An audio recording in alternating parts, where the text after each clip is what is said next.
When it was a CeCe Winans clip that recently went viral, fix your face. But you knew we were going to talk about this. CeCe Winans recently went viral because she decided to share with her congregation out of nowhere that she once refused to be on Whitney Houston's I'm Every Woman because of the lyrics, I can cast a spell.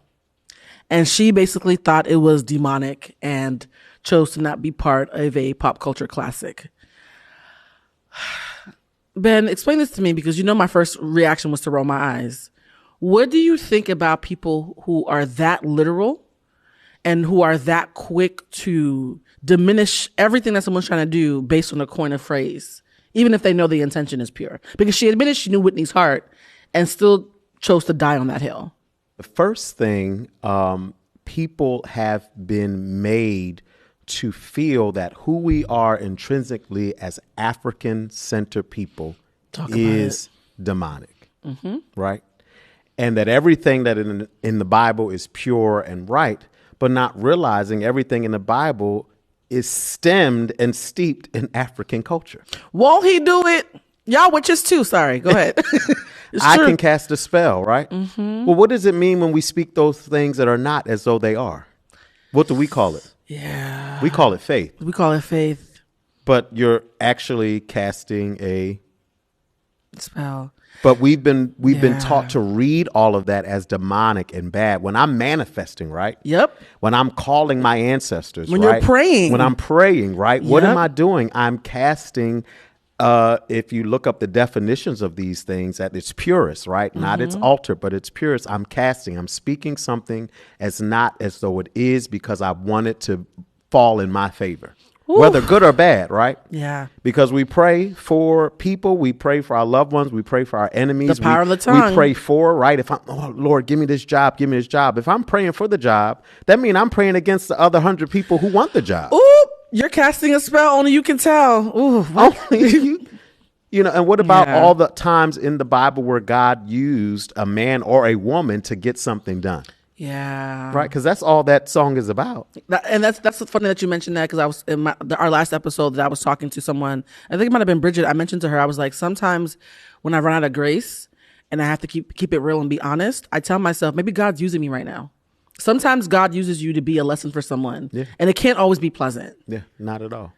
Do you think there's a reason why people who are in the spotlight do not approach it from that stance? Because that stance to me is nuanced but completely accessible. Anybody who's been studying, I would think, should know these things. Why do you think it's easier for them to go after Whitney Houston, or even that lady who said that Beyonce, anybody in my congregation who goes to a Beyonce concert, you're going to hell? Did y'all see that? I was like, excuse me? What, does she owe you money? I mean, if I ended up in the lake of fire from going to Renaissance, I have some issues with God. Thank you. Now, I didn't live this good old life, and you're going to send me to hell because I'm shaking my tail at the Beyonce concert? To church girl, ironically. What type of God is this? That's the question. That's going to be the title of the episode. What type of God is this? Because I wonder whose God are some of these people talking to. I'm like, he don't sound very nice. It's not mine. Yeah. It's not mine. Because even Church Girl, the church went crazy over Church Girl. They lost their minds. And the artist who was involved, they said, leave Beyonce alone. I have so many friends who were in the church who felt seen by that song. I had friends who were like, you don't understand, my entire life, I've just wanted to be a good girl. I've gone to church, I've done the right thing, and I've done it to my own detriment at times because I wasn't honest about what I really wanted. Yeah.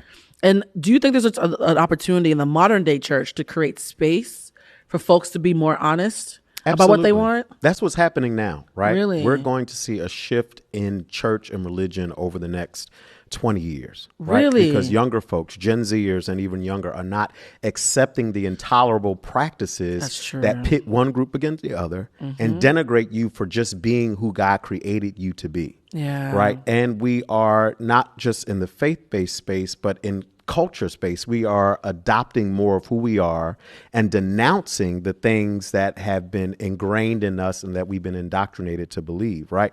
For too long, we have been defining ourselves based on the slave master's dictionary. Ooh, yeah. We've not come to terms with who we really are, our true power, right?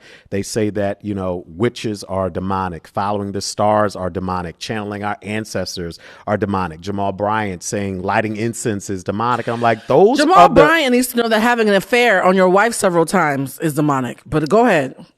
It's easy to punt and pit on the things that actually connect us to our power. Incense?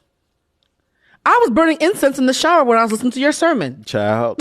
Wait a minute. But I'm going to hell for it. I'm going to hell? All the things that connect us to our true power, we don't necessarily need to have that man be our voice. Yeah. But we can actually connect to the divine ourselves. Mm-hmm. It's a master's mentality. And that's how we were introduced to Western and Eurocentric religion, was from the master's mindset.